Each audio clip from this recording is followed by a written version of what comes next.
My husband's a cop. He'll beat you up.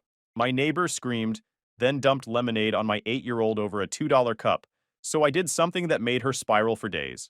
Hey Reddit, my neighbor said her husband would make my life hell. All I did was let her make her own life hell first, and document every second of it.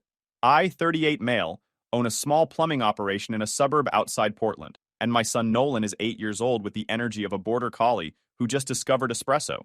Kid never stops moving, never stops asking questions, never stops calculating how every situation can somehow benefit him financially. I don't know where he gets it because I spent most of my 20s trying to figure out which end of a wrench was the business end. Second Saturday of June, Nolan walked into the kitchen and hit me with a business proposal. Used that exact word. He'd watched some kid on YouTube clear $100 in a weekend selling lemonade, and now he wanted in. He'd written the whole plan on notebook paper with a crayon that was running out of wax. Half the letters were just dents in the paper. $2 a cup at the end of our driveway. Profits going toward new Beyblades because the ones he had were mid. His word. I said yes. Obviously. What kind of dad says no to that? His profit margins assumed zero cost on lemons, which I was apparently expected to bankroll as an angel investor, but the enthusiasm was worth every cent. We spent Friday night building the stand, folding table from the garage, a piece of plywood I painted with leftover deck stain, and a cooler full of ice. Nolan's legendary lemonade in wobbly block letters across the front. He insisted on squeezing every lemon himself, which took 4 times longer than necessary, but the kid was committed. Saturday morning we set up at 8:30. Nolan wore a backwards cap and a shirt that said boss on it, a joke gift from his aunt that he'd adopted as a permanent lifestyle choice. He positioned himself behind the table like a general surveying the field, pricing on a sticky note taped to the cooler. $2. No negotiating. The kid had already decided he wasn't running a charity. He'd made a customer log in a composition notebook. Every sale got a timestamp and a tally mark, like he was running inventory for a warehouse instead of a card table with lemons on it.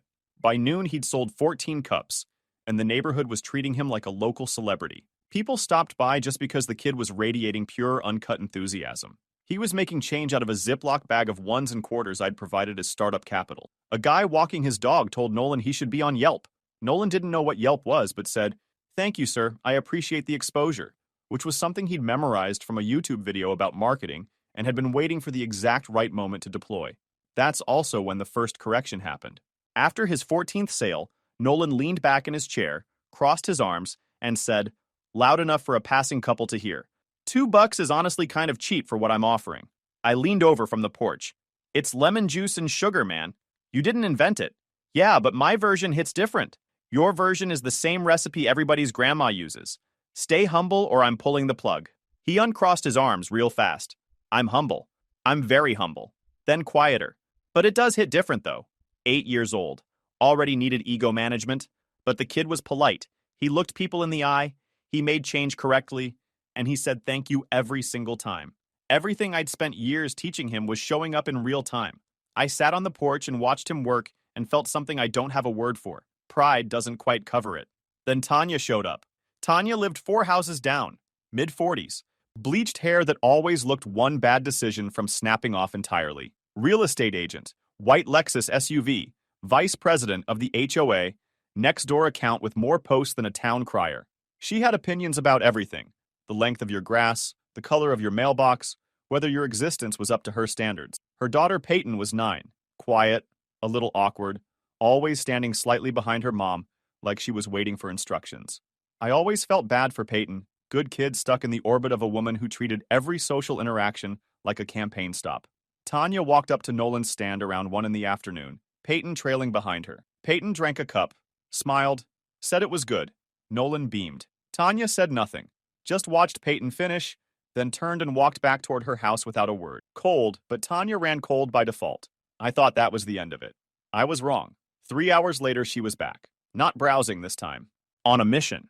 She came marching up the sidewalk like she was leading a battalion, Peyton half jogging behind her, looking confused. Nolan was counting his money, $38, losing his mind about it, and looked up with that wide-open kid face that hasn't learned to read danger yet. Your lemonade made my daughter sick, Tanya said. Not a question, not a concern, a declaration. Loud enough that the neighbors across the street looked up from their garden, and the couple walking their dog stopped moving. I was on the porch about 20 feet back, stood up and walked over. Didn't rush. What do you mean sick? Stomach cramps since she drank that. She pointed at the cooler like it was a biohazard. What did you put in it? Lemons, sugar, water. Same recipe since roughly forever. She didn't like that. She picked up one of Nolan's paper cups, sniffed it like a sommelier rejecting a wine, and dumped it slowly onto the sidewalk. Something in there isn't right. You can't just sell food to children without any kind of oversight. Nolan froze, looked at me. I gave him a small nod. Stay calm. I got this. Tanya, kids get stomach aches. It's 90 degrees. She probably had 3 popsicles before she got here. Tanya's face went tight. She reached for the pitcher, the half-full one sitting in the center of Nolan's table, grabbed the handle and started pulling it toward herself, and I could see exactly where this was going. She was going to dump it. On the stand. On Nolan's money. On the sign he'd painted. On my kid. I stepped forward, got my hand on the pitcher at the same time she did, and pulled it back toward me. She yanked harder. I held firm. And then she leaned forward across the table, practically lunging into Nolan's space, with her chest against the edge. And I did the only thing that made sense in that half second. I tilted the pitcher and let gravity do the rest. Over Tanya. All of it. Down her blouse, across her white capris, pooling in her sandals. 3 cups worth of lemonade, gravity-assisted, delivered with the precision of someone who works with pipe fittings for a living. The entire street went dead silent. Peyton's mouth was open. Nolan looked like he'd just watched a nature documentary come to life. The couple across the street were frozen mid-crouch over their garden bed. Tanya stood there dripping. Sticky. Sweet. Furious. You just poured that on me, she sputtered. You grabbed my kid's property and tried to destroy it, I said. I pulled it back. It spilled. Unfortunate. That is not what happened. Ring doorbell's been recording since 6 this morning. I pointed at the camera above the front door. We can let the footage sort it out. That landed. Her face cycled through about 5 emotions in 2 seconds. Rage, confusion, something close to fear. But she buried it fast. My husband is a police officer, she said, voice shaking. You have no idea what you just started. Tell him I said hi. She grabbed Peyton's arm and stormed off, lemonade dripping off her elbows the whole way home. Peyton looked back once with a face that said she already knew her mom had just lost something she couldn't get back. I looked at Nolan. He was staring at the empty pitcher with a mournful expression that had nothing to do with the confrontation and everything to do with inventory. Dad, that was like $4 worth of lemonade. I know, bud. Can we write that off as a business expense? 8 years old. Kid processes trauma through profit and loss statements. I downloaded the Ring footage that night and watched it twice. The grab for the pitcher, the lean across the table toward Nolan, the spill. On camera, it looked exactly like what it was. A grown woman trying to destroy a kid's stand and a dad pulling his property back. The lemonade going all over her was a consequence of physics. Nothing more. I backed the footage up 3 ways, laptop, cloud, and a USB drive I handed to my buddy Reggie the next morning. Is this about the lemon lady? He asked. Apparently, a neighbor's Facebook post had already made the rounds. I started a file. Yellow legal pad. Date, time, exact quotes, what everyone was wearing, angle of the Ring camera, everything. 12 years of running a business teaches you one thing above all else. Documentation isn't paranoia. It's preparation. 2 Saturdays later, Nolan wanted to run the stand again. Same setup, same recipe, same spot. I let him. Except now, 4 houses down, Peyton had a lemonade stand too. I am not making this up. Tanya had built Peyton a full Pinterest operation, matching tablecloth, Canva banner, mason jar dispensers, chalkboard sign listing flavors, strawberry, lavender, classic, priced at $1.50 a cup. She had undercut an 8-year-old by 50 cents. A 45-year-old real estate agent with a white Lexus and a graphic design subscription was engaging in a price war with a 3rd grader selling lemonade out of a Costco cooler. This was the timeline we were living in. But she didn't stop at competition. She weaponized the sick kid story. Over that first week, Tanya launched a one-woman smear campaign, told parents at school pickup, posted on the neighborhood Facebook group without naming names, but with enough detail that everyone knew, even told the crossing guard. Nolan's lemonade had made Peyton violently ill, and it worked. That second Saturday, Nolan sold 9 cups. The following Saturday was worse. 6. Families walked past without stopping. Moms who'd bought cups 3 weeks ago crossed to the other side of the street. One dad came up, looked at the stand, said, "Oh, this is that one," and kept walking. Nolan heard him. He sat there updating his customer log with big gaps between entries, pretending it didn't bother him. Down the street, Tanya was personally waving people toward Peyton's stand, like a car dealership inflatable tube man in a Lily Pulitzer dress. Nolan looked at me with an expression that was way too world-weary for a 3rd grader. That's not fair. It's not. But here's what I've learned about fair. It doesn't always show up on time. Sometimes it takes a while, but we're not going to sit here feeling sorry for ourselves. We're going to be better. We hit Costco that afternoon and came back loaded. Clear cups with dome lids and straws, fresh mint, frozen strawberries, extra lemons. We spent 3 hours developing what Nolan called the new menu. Classic over crushed ice. Strawberry mint, Nolan's invention, tasted like summer in a cup. And the nuclear option. Extra sour with double lemon and a pinch of salt that made your face involuntarily pucker.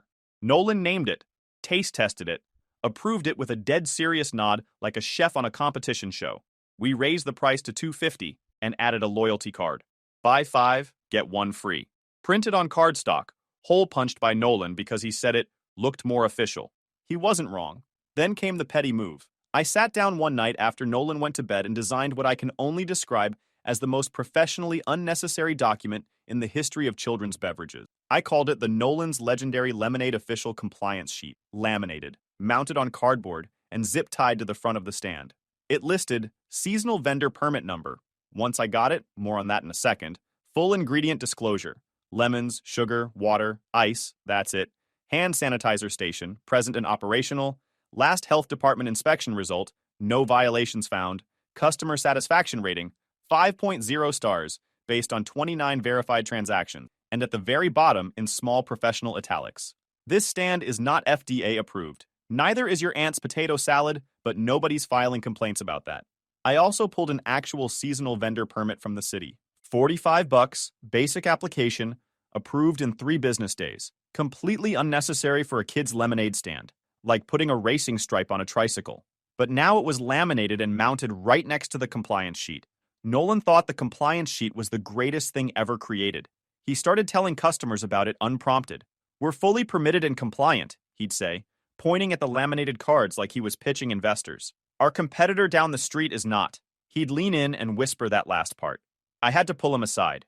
"Hey, we don't trash talk a 9-year-old stand. Peyton's not the problem." "I didn't say Peyton, I said competitor." "Nolan, fine, but I'm still pointing at the compliance sheet." The kid was getting a little too comfortable with winning, but I let the compliance sheet stay because, and I cannot stress this enough, it was doing exactly what I designed it to do. It made Nolan's stand look like a certified operation, and it made Tanya's Pinterest setup look like exactly what it was, an ego project dressed up as a child's business. The next Saturday, Nolan's stand opened with a menu board, a tip jar, the compliance sheet, the laminated permit, and a cooler that looked like it belonged at a farmer's market. The sick kid rumor had started dying under the weight of zero evidence and the counter testimony of Peyton herself, who'd been overheard at school telling a friend, "I wasn't even sick. My mom just said that." Kids are terrible secret keepers. Nolan sold 31 cups. The following weekend, 42. The nuclear option was the top seller. Down the street, Peyton's stand had dried up. Tanya's approach was all presentation and zero soul. Peyton was running someone else's business plan. And once the pity angle stopped working, so did the traffic. Peyton had been spotted riding her bike looking relieved, which told you everything about whose dream that stand had actually been. The compliance sheet drove Tanya insane. I know because a neighbor told me Tanya had been photographing it and texting people about how smug it was. She called the HOA. She called the city clerk. She called the county health department. An inspector showed up, looked at Nolan squeezing lemons into a pitcher, looked at the hand sanitizer, looked at the laminated permit, and said, "This is the complaint?" He bought a nuclear option on his way out. Nolan charged full price. The following Monday, I got a formal email from the HOA requesting I cease all activity pending a review at the next board meeting. CC'd to the full board. Subject line: unpermitted commercial activity, resident complaint. 3 guesses who filed it. First 2 don't count. I called the city clerk's office the same day. The woman who answered actually laughed. She emailed me the city's official guidance on residential sales by minors, which basically said, kid stand is fine as long as it's not blocking sidewalks, selling cooked food, or turning into a weekend farmer's market. I forwarded that email to the full HOA board and politely asked if they'd like to send the same guidance to Tanya regarding her undocumented copycat setup, which had been running without so much as a sticky note of authorization. I'm a contractor. I deal with permit offices and compliance departments every week. Tanya had brought a passive-aggressive email to a regulatory warfare fight. The HOA dropped it in 48 hours. The president, retired guy who mostly just wanted to fish and watch Jeopardy in peace, sent me a private email. Between us, we know who filed that. Sorry for the hassle. Your boy makes a damn good lemonade, by the way. Tuesday evening. Knock at my door. Derek, Tanya's husband. County Sheriff's Department. Patrol Division. Civilian clothes. Jeans. Polo. Tired eyes. Dude looked like every year of that marriage had aged him double. I stepped outside and closed the door behind me. Nolan was in his room playing video games. I didn't want him hearing this. I'm Derek, Tanya's husband. I know who you are. He sighed. Not a threatening sigh at first. More rehearsed. Like he'd practiced this in the truck on the way over. Look, she gets heated sometimes. I think this whole situation got out of hand and it'd be best for everybody if we just let it settle down. You know how neighborhoods work. If we just what, Derek? His tone shifted. Subtle but deliberate. The way someone applies pressure and pretends they're not. I'm just saying. Permits get looked at. Complaints have a way of sticking around. Things get complicated when people push too hard on stuff like this. Nobody wants that. From somewhere behind him. Their house, 4 doors down. I could hear Tanya's voice carrying through the evening air. Muffled but unmistakable. She was on their front porch, phone to her ear, loud enough that Derek's jaw tightened when the sound hit. Something about, tell him what happens if he doesn't drop it. I let Derek's words hang in the air for a beat. Then I said, Derek, your wife tried to destroy my kid's stand on camera. She's been running a slander campaign against an 8-year-old. She threatened me with your badge. And I've documented every single piece of it. Footage, dates, exact quotes, everything. It's backed up in 3 places, one of which is not in this house. Derek's entire demeanor changed. Like somebody hit a switch. The veiled pressure disappeared, and suddenly he was choosing every word like a man who just remembered his training on recorded statements. I never told her to say any of that, he said, carefully. That's between you and her. But the police report stays, the footage stays, and if she comes near my son again, I'm filing for a restraining order. He stood there for a long time, processing. Then quietly, what would it take to make this go away? It's not going away, Derek. It's going on the record. He nodded slowly, didn't argue, walked back to his truck and sat in the driver's seat for a good 30 seconds before starting the engine, just staring at his steering wheel like a man running through every decision that got him to this exact parking spot in life. Derek wasn't at the end of his rope. He'd been past the end for a while and was just free-falling. Not my problem. My problem was his wife. Nolan had cleared over $120 and was already talking about expanding into cookies and, his words, maybe a rewards app if you can figure out the technology, Dad. I told him to focus on operations before scaling. He said, that's what I'm doing. This is phase 2. I don't know where he learns these phrases. Tanya was still swinging. Next door thread. Unsanitary food vendors in our neighborhood? Should we be concerned? The retired firefighter down the street responded, Lady, it's a kid selling lemonade. Relax. 47 likes. Tanya's post got 2. 1 was her own account. Noise complaints. Fake vehicle reports.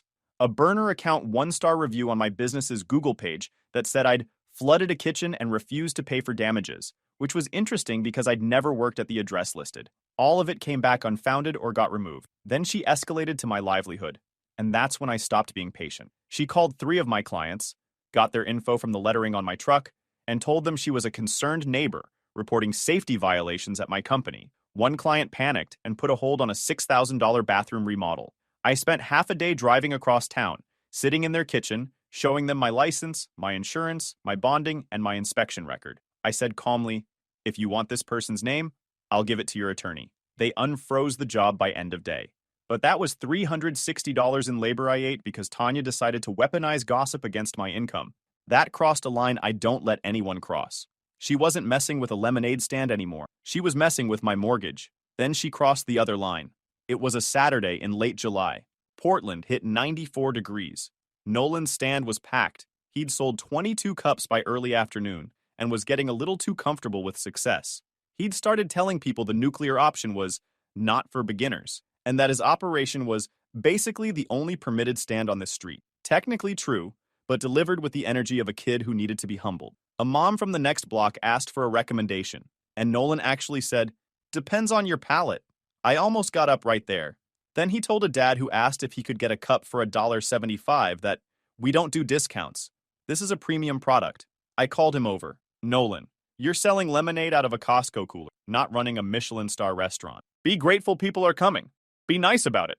I am nice. You just told a grown man your lemonade is premium. It is, though. Nolan. He looked at his shoes. Fine. I'll be more humble. He went back to the stand and offered the next customer a free sample with a smile. Good kid underneath the CEO energy. Just needed guardrails sometimes. I was on the porch about to correct him when Tanya came down the sidewalk. Alone this time. No Peyton. No pretense.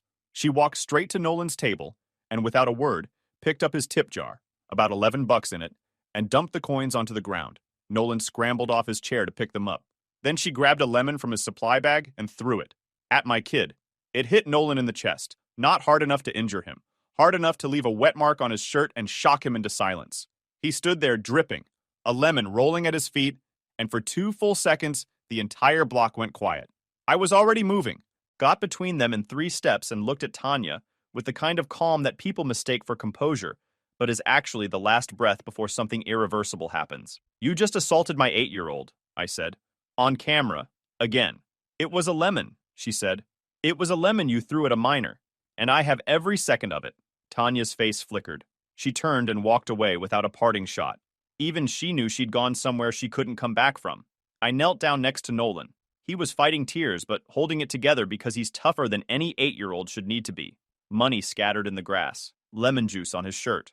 His sign still standing, but the kid behind it looked smaller than he had 5 minutes ago. Why does she keep doing that? He asked. Because some people are mad at the world and they take it out on whoever's closest. That's not your fault. Not even a little. We cleaned up. Went inside. I downloaded the new footage, watched the lemon hit his chest 3 times. Then I sat at the kitchen table and added everything to the file. Every incident, every recording, every quote, organized in the most devastating order I could manage. Nolan came into the kitchen while I was writing, changed shirt, watched me for a second. Are you going to get her in trouble? I'm going to make sure she can't do this to you or anyone else. He thought about it. Okay, can I have mac and cheese?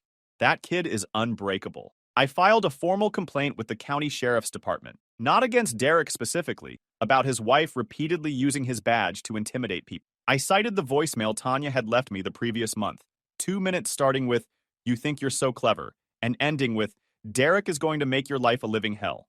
I cited the grocery store parking lot recording where she'd cornered me, called me a bad father, and said Derek had friends in the department who could make things difficult. I cited every incident where she'd invoked his badge as a threat. Every sentence factual, every claim documented, just the facts arranged to do maximum structural damage. That complaint landed on an internal affairs desk on a Friday afternoon. By Monday morning, Derek had been called in for a conversation with his supervisor. I know because Derek showed up at my door again. Same tired eyes, but this time he looked broken. Like wreckage he'd been trying to hold together for years, had finally given way under its own weight. I need you to understand, he said. I never threatened you. I never told her to say those things. I didn't know about the voicemails until the department played them for me. I believe you, I said. And I meant it. Derek's problem wasn't malice. It was cowardice. He'd spent years letting Tanya throw his badge around because it was easier than telling her to stop. He never explicitly threatened anyone. He just never told her she couldn't use his name as a weapon. And there's a word for that kind of silence. But she said them, I continued, multiple times, on record. And your department needs to know, because if she does it to someone else and there's no paper trail, that's on everyone who stayed quiet. Long pause. Then, she's going to lose it when she finds out about the review. Not my problem, Derek. I know. Another pause. I'm filing for separation. I didn't respond to that. Nothing to say. The man had been drowning for years. Tanya was the anchor. 2 weeks later, a moving truck in front of their house. Derek and Peyton loading boxes. Tanya nowhere in sight. Derek moved Peyton into an apartment closer to his station. Filed for divorce the same week. Tanya was alone in that house. And spiraling. 14-paragraph next-door rant about toxic masculinity in our community. So obviously about me that 6 people reported it. Taken down, reposted, taken down. Shorter version accusing the moderators of silencing women's voices. Also removed. She showed up at the September HOA meeting and tried to get my permit revoked. The president shut her down in front of the room. That permit was issued by the city. We have zero authority over it. You'd have more luck revoking his driver's license. 3 board members visibly trying not to laugh. Then she lost a listing. Big one. 4-bedroom in the nicest part of the neighborhood. The kind that makes a suburban agent's entire quarter. The sellers fired her after she showed up 20 minutes late and visibly agitated, then got into a phone argument in the driveway while the buyers were touring inside. Her managing broker gave her a formal written warning. One more incident and she'd be looking for a new brokerage. Everything she touched turned to ash, and every bit of it was self-inflicted. I just documented what she did, responded proportionally, and let her own behavior do the heavy lifting. October. Stand packed up for the season. Nolan made $312 over the summer, which he split between his Beyblade fund and a savings account I helped him open at the credit union. He told the teller he was reinvesting in next season. She almost cried. Then a letter from the county courthouse. Tanya had filed a small claim suit. $2,000. Emotional distress, property damage, and harassment. The woman who threw a lemon at my kid, left threatening voicemails, weaponized a badge, called my clients, and filed false complaints everywhere she could think of, was suing me for harassment. She showed up in a blazer and heels looking ready to list a colonial folder of printed emails and screenshots, most of which were her own Nextdoor posts, somehow reframed as evidence of my campaign against her. The judge listened to Tanya for about 6 minutes, feeling targeted, feeling unsafe. Nolan's stand described as a public nuisance, but she couldn't produce a single citation or health department finding. She tried to submit screenshots of the compliance sheet as evidence of my mocking and hostile behavior. The judge looked at the compliance sheet photo, read the potato salad line, and I swear I saw the corner of her mouth move. The only official document related to the stand was my permit, which actively undermined her case. My turn. Chronological. No emotion. No editorializing. Facts in order. The way I present project timelines to clients looking for reasons to dispute an invoice. Ring footage on a tablet. The judge watched the lemon hit my son's chest, watched it twice, played the voicemail, played the grocery store parking lot recording, presented every false complaint and its unfounded outcome, the fake Google review and its removal, the IA complaint that the sheriff's department found credible enough to act on. The judge looked at Tanya, at me, back at Tanya, with an expression I can only describe as the judicial equivalent of, "Are you serious right now? Ma'am, not only does your claim lack merit, but the evidence here shows a clear pattern of harassment, from you, not him, dismissed with prejudice. I'd strongly recommend consulting an attorney before filing anything else in this court, because the next judge may not be as patient as I am." Tanya's mouth opened. Nothing came out. Like somebody had unplugged her operating system mid-sentence. 2 weeks later. Neighborhood Fall Festival, bounce houses, food trucks, pumpkin patch, HOA tent where the president sat with candy corn and the facial expression of a man doing jury duty in his own neighborhood. Nolan and I were there. Derek and Peyton were there. Half the block was there. And Tanya showed up. She looked wrecked, not rough morning wrecked. Hasn't slept since the courtroom wrecked. Hair half done. Eyes bright in a way that means unstable. No blazer, no realtor armor. Just Tanya, raw and furious, walking like she'd been rehearsing a speech for days, and finally decided everybody needed to hear it. She spotted me near a hot cocoa vendor and came straight over like she was pulled by a magnet. Derek saw her coming. The HOA president saw her coming. Everybody saw her the way you see weather rolling across a flat highway. "You ruined my life," she said. Not yelling, almost worse. That low, shaking voice people use when they've been practicing in the mirror for 3 days straight. "You took my husband, my career. You turned this whole neighborhood against me. And for what? A lemonade stand? A stupid little lemonade stand?" I set my cup down. "Tanya, I didn't take anything. You threw a lemon at an 8-year-old and tried to outsource the consequences. I just kept receipts." She shoved me, both hands square in the chest. The retired firefighter, 10 feet away holding a funnel cake, said "whoa" out loud. Derek stepped forward.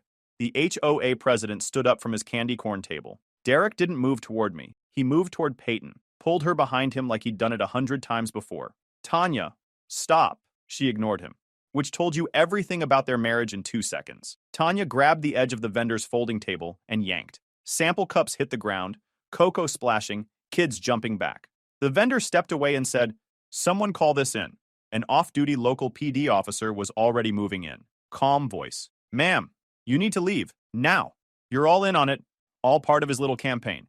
Last warning, walk to the parking lot or you're getting cited." Tanya picked the dumbest option available, stepped forward like she wanted to keep performing, and the officer took her by the elbow and guided her out.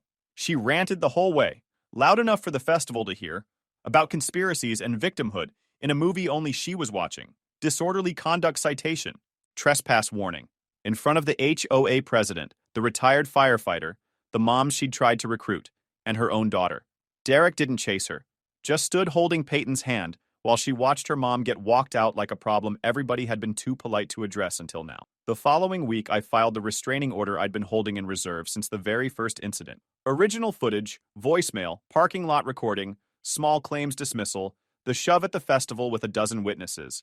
The court granted a temporary order fast. Tanya could have contested it. She didn't. Either she knew she'd lose or she couldn't sit still long enough to survive a hearing. 500 feet from me, my son, and my property. Her managing broker terminated her that Monday. Between the lost listing, the written warning, and a public meltdown with a citation attached, there was nothing left to salvage. 2 weeks after the festival, a for sale sign went up in Tanya's front yard. Her former brokerage's sign, different agent's name on it. The lawn was longer than HOA regs allowed. The white Lexus was gone. The garage was mostly empty. I drove past it once, not to gloat, just to look. Then I kept driving. Nolan was in the back seat talking about how next summer he wanted to add cookies to the menu, maybe get a real cash register, possibly hire someone. I told him to pump the brakes on hiring until he could legally sign a W-2. He said, "What's a W-2?" I said, "Exactly." A few weeks later, I ran into Derek at the hardware store. Peyton was with him, holding a bag of light bulbs and looking more relaxed than I'd ever seen her. Not jumpy, not scanning for her mom's mood, just a kid holding light bulbs on a Saturday afternoon. Derek looked lighter too, like someone had removed a weight he'd been carrying so long he'd forgotten what standing up straight felt like. He walked over, hesitated for a second, like he wasn't sure if I'd talk to him. I gave him a nod. "How's the boy?" "Good. Planning world domination. 1 cup at a time." Derek almost smiled. Almost. "Peyton wants to do a lemonade stand next summer." I looked at Peyton. She looked at me. Shy, but steady. Not hiding behind her dad the way she used to hide behind her mom. "Tell you what," I said. "Nolan could use a partner. They can split a table." Peyton's face lit up. First time I'd ever seen that kid look genuinely excited about anything. Derek nodded. "I think she'd like that." We shook hands. 2 dads in a hardware store figuring out how to make next summer better than the last one. I walked out into the parking lot. October air. Sharp. Leaves turning. The kind of afternoon where everything feels like it's resetting. Guys, we are so close to hit 100,000 subscribers on this channel. If you are not subscribed to the channel, please consider subscribing. It really helps hit that 100,000 mark. Thanks for making this dream come true.